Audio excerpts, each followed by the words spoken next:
All right, welcome everyone. So welcome back. Last time, as part of this lesson, we looked at tangent lines, slopes of the tangents, secant lines, all that. Now we're going to be talking about velocity, so average velocity and instantaneous velocity. And as we're going to see, the application here is pretty different. There we're talking about a little geometry. Here, velocity, we're talking about objects that are moving. But the calculations and the underlying math is going to be very similar. All right, so first of all, what are we going to be doing? Well, we're going to be dealing with an object that's moving in a straight line. So that's kind of important just to keep in mind is when we talk about positions and velocities and all of that in this lesson, we're looking at an object that's moving in a straight line. All right, you can kind of see a little example of this maybe over here. But the function in particular we're going to be working with for this object is called the position function. And what it does, a lot of times we use this notation s of t, and it denotes the position of that object, where it is on that line at time t. And kind of embedded in the function is there's kind of a reference point where its position is based off of. A lot of times this is just the origin.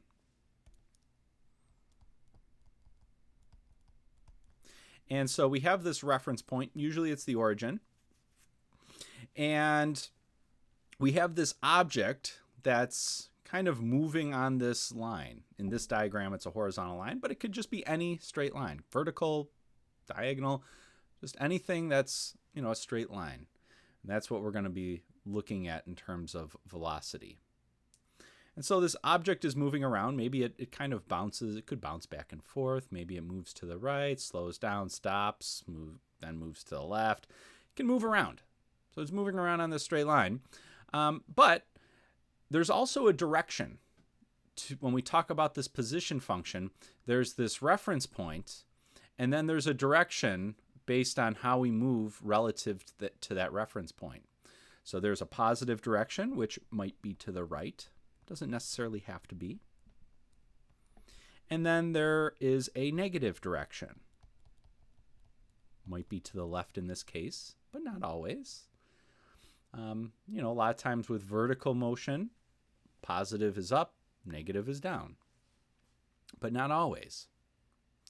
So kind of hidden in this position function, it's telling us where we are relative to this reference point, but also a direction. Are we to the right? Are we to the left? That kind of thing. Okay. So just a few examples. You can think of a car driving on a straight road. We don't want any curves or anything like that. Then velocity is a little bit different. But a car driving on a straight road, you could think of that. Or if we're, standing on top of a cliff and we drop something off of the cliff, dropping a rock or throwing a ball up into the air.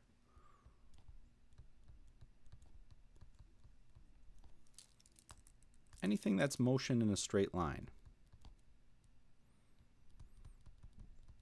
So we just drop it, we're not throwing it out or anything, so there's no movement in two dimensions. It's just a vertical motion. That would work as well. So these are just a few examples of, applications that we might be looking at. All right. So the question is, if this object is moving, how do we actually calculate how fast it's moving? How do we calculate its velocity? And that's not an easy thing to do. Because, well, how do you do it? And the way we're going to do it is kind of similar to what we did with tangent lines. We're going to approach it. And what we can do is first calculate the average velocity. So the average velocity is, we have some time interval that we're interested in. So we're going to look at the average velocity. Actually, let's just amend this here. Over time interval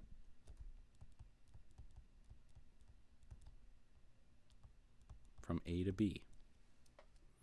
So what this average velocity does over this time interval is it measures essentially where we end up versus where we started, divided by how much time has gone by, the length of our time interval. And that's what we're seeing numerically here with these different values, S of B minus S of A divided by B minus A. What are these different values? So if our time interval is from A to B, A is the starting time.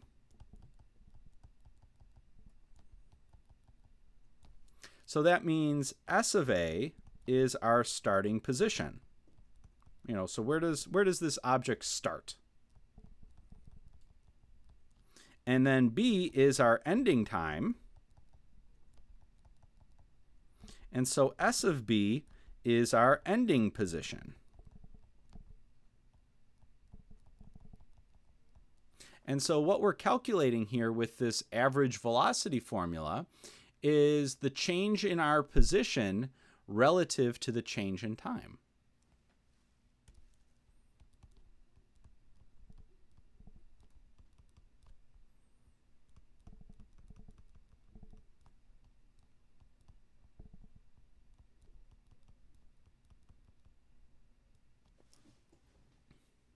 And so this is a easy thing to measure. Average velocity is easy to measure because we just need to know our time interval, and then we just need to record where the object is located at each of those, 2 times. So the starting time, we record where it is, and then at the ending time, we record where the object is, and then we can calculate the average velocity throughout that time interval. And so if we're thinking of like units of time or units for velocity, a lot of times our units are meters per second or maybe feet per second, things like this. And so you can see the numerator here is giving us a measure of kind of location or distance, and then the denominator here is giving us a measure of time. And that's kind of what we're seeing here with this fraction, our change in position divided by the change in time. So meters per second. So we're looking at this this average velocity, but it's not the instantaneous velocity. So this average velocity, it's easy to record. It's easy to measure. We have this object that's moving around. It's hard to measure the movement. But what we can do is we can stand there with a stopwatch, and as soon as it starts moving, record where it is. And then, once we're ready, take a time reading, and then also record where the object is. That's easy to do. And the idea that we're going to see to actually get the instantaneous velocity is we're going to use smaller and smaller time intervals. And we get a limit. All right, so let's see why this is going to work. So our instantaneous velocity, v of a, is the limit as b approaches a of our average velocity during that time interval from A to B. Again, the average velocity that's easy to measure over a specific time interval. Just record where it is and when it's there. Okay, that's not too bad. Average velocity is easy to measure.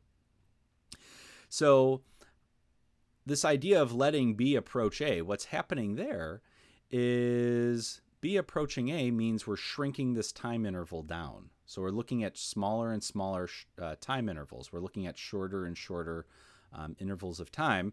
And so as B gets really close to A, we're getting closer and closer to that instant of time that we're interested in. So we're interested in the instantaneous velocity at time t equals A. And so what we're doing is we're using time intervals that are getting shorter and shorter. So we're approaching that instant in time.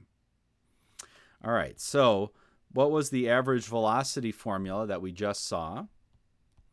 it was the difference in our position, so s of b minus s of a, we call that displacement. And it's divided by the change in time, b minus a. And we're letting b approach a. And this is a perfectly good formula for calculating instantaneous velocity. But we normally like this kind of alternative version where the instantaneous velocity, or we just call it velocity for short, at time t equals a for an object moving in a straight line is v of a, the velocity, is equal to the limit as h goes to 0 of s of a plus h minus s of a all over h. And we've seen how to do this kind of conversion before. We saw it with the tangent line problem.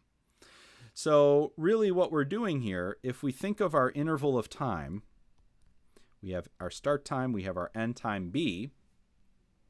What this h is doing here, h is just measuring the length of our time interval. So h is just the length of the time interval.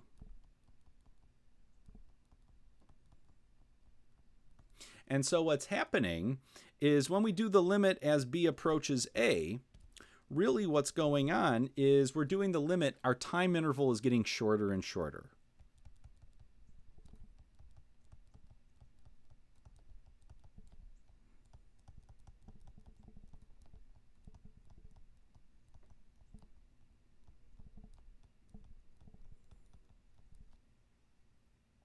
So if our time interval is getting shorter and shorter, that's what it means. We're kind of, A is staying fixed, and we're just kind of shrinking down B. So B is moving closer and closer to A.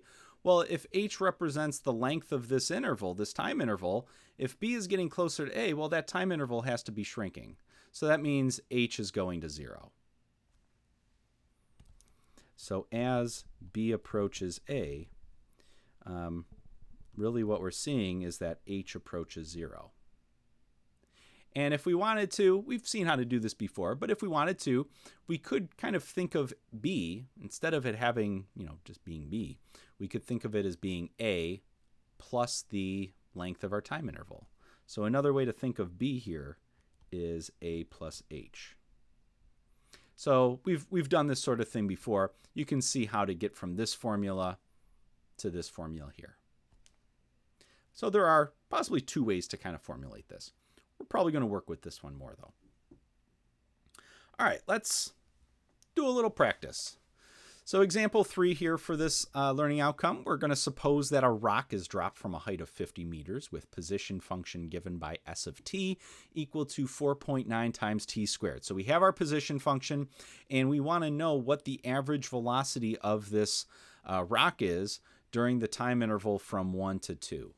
And our units for time here are seconds. All right. So how do we calculate the average velocity? So VAV, what's our average velocity during the interval from 1 to 2? Well, it's our position function evaluated at our ending time minus the position function evaluated at our start time divided by our ending time minus our start time. So S of 2 minus S of 1 divided by 2 minus 1. All right. So that's what we need to calculate. So let's actually take 2, plug it into our function. So we end up with 4.9 times 2 squared. Then let's take 1, plug it into our function. So we get 4.9 times 1 squared, and we're subtracting. And, well, 2 minus 1 that's not bad. That's just 1. All right, so let's clean this up. 2 squared is 4, and then 1 squared is 1. So we get 4.9 times 4 minus 4.9 times 1, which if we simplify that, do the arithmetic, we get 14.7. And the units here, what are the units? So when we talk about velocity and position and maybe acceleration later on, we want to be careful to use limits where appropriate. So we see that our units here for distance are meters, and our time units are seconds. So this is going to be meters per second. Okay. All right, so that's average velocity over a given time interval. Now, let's just look at this function a little bit. What happens at time 0? If we were to plug 0 into this, we would get that our position is 0. So that's kind of telling us where our reference point is. So let's kind of think a little bit about, this isn't absolutely necessary to answer the question, but it's fun to do. So let's draw out our scenario here. Here's the ground. Here's the cliff. And we're standing on top of the cliff here, 50 meters up, and we have a rock that we're going to drop down. And it's just going to fall straight down due to the gravity. We're ignoring air resistance here. So there's our rock. And we can tell where the reference point is because at time 0, it's saying the position is 0. So our reference point is right where we're holding it. Here's our reference point.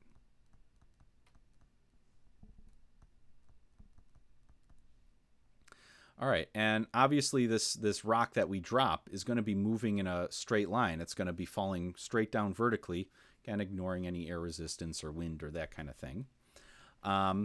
And so what happens, say, after 2 seconds? After 2 seconds, what is the position? Well, we calculated that. The position was this 4.9 times 4, just that. So the position after 2 seconds is positive. So it's telling us where the positive direction is here. So as this moves down, the positive direction is down. So moving in this direction is actually the positive direction. There are other position functions that we could have used here to describe this situation differently. So there's other functions. It's not going to be the exact same function, but maybe we have a different function where the reference point is the ground and then the positive direction is up. Perfectly reasonable to do that. But in this situation, the reference point is where we're standing, where we hold the rock initially, time 0, and then the positive direction is we're watching it fall down. But there's just other ways to do it. So there might be other functions out there that set the reference point down here, and then positive direction is up. Perfectly fine. And the negative direction is down. Perfectly fine to do it that way as well. Calculations are going to be different.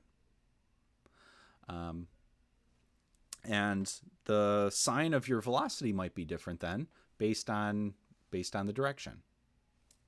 Okay, just something to be aware of.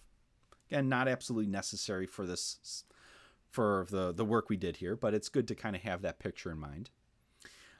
Let's try part B. Let's find the instantaneous velocity for this rock after 1 second. So we drop it. Let's figure out how fast it's moving after 1 second. So what do we want to do? We want to calculate the velocity at time 1.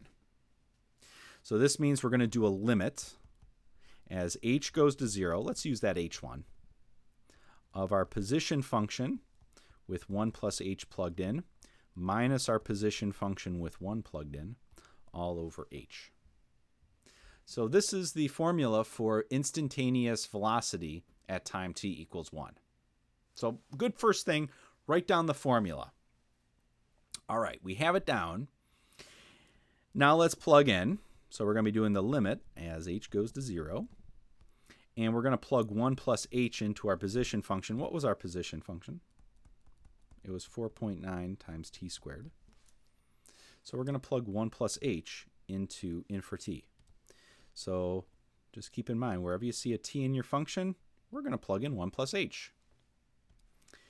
So we get 4.9 times 1 plus h squared. All right, so that's what we get for evaluating the function. Now we're going to subtract and plug 1 into this position function. So when we plug 1 in, we get 4.9 times 1 squared. And again, we're subtracting. All over h. And at this point, you could try plugging in h equals 0, but you're going to get that 0 over 0 indeterminate form. So we got to do some of our algebra. And the method what we use, let's multiply this 1 plus h squared out. Let's actually multiply that out. So we're going to multiply. And when we do that, usually a good thing to do, just try multiplying things out. If you're not sure where to go, and try multiplying things out, see what cancels. So we have our 4.9. Multiplying this out, we get 1 plus 2h plus h squared. And again, if you're not sure how to do that, write it as a product. So you could write this as 1 plus h times 1 plus h, and then use FOIL. Multiply it out. And then we have, if we keep going, we have our minus 4.9. 1 squared is just 1, so we don't want to overcomplicate things, so don't write 1. Just implied. All over h. Keep going. So keep multiplying. We distribute. So we'll distribute the 4.9. Boom, boom, boom. 3 places there. When we do that, we get the limit as h goes to 0 of 4.9 plus 9.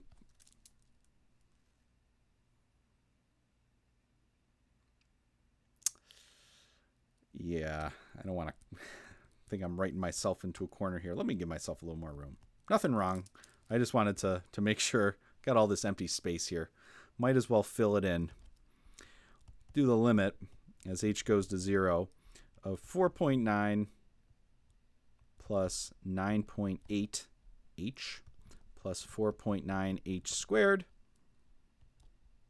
minus 4.9, and then all over h. There we go. A little more canceling. 4.9s cancel. And what we're left with then is the limit as h goes to 0 of 9.8 h plus 4.9 h squared all over h. A lot of h's. And then we can, the goal here is to get this h that's in the denominator. We want to get that canceled off because it's giving us the 0 over 0 form. So to get that canceled, we can factor. So we can factor an h out of the top. So there's an h right here. There's 2 h's in here. So we can factor out 1 h.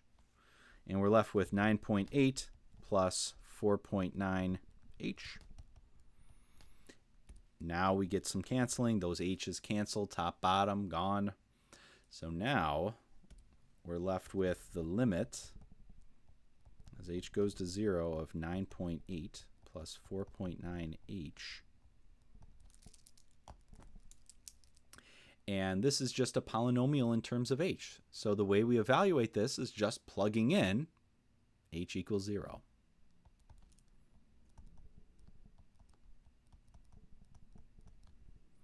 And we end up with 9.8. And the units are meters per second. So there's our velocity, our instantaneous velocity at time 1 second. And our justification for right here is we're using direct evaluation, because this thing right here, this 9.8 plus 4.9 h, that's a polynomial in terms of h.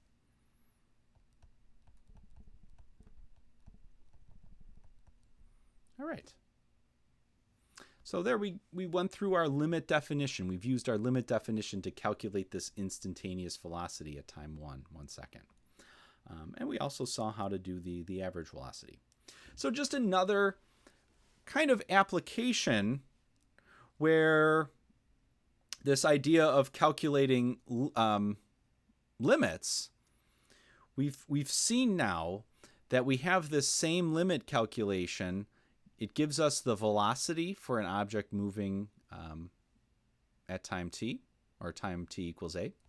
So it gives us the instantaneous velocity. And as we saw last time,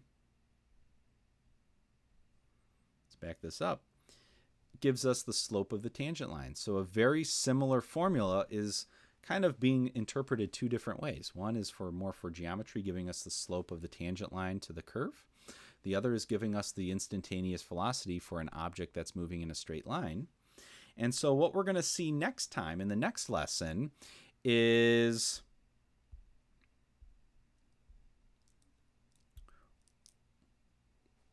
this is special. We want to define this. This is something special. So we want to give this a special name, and it's going to be derivative. So we'll see that next time. So we'll see you then. Bye-bye.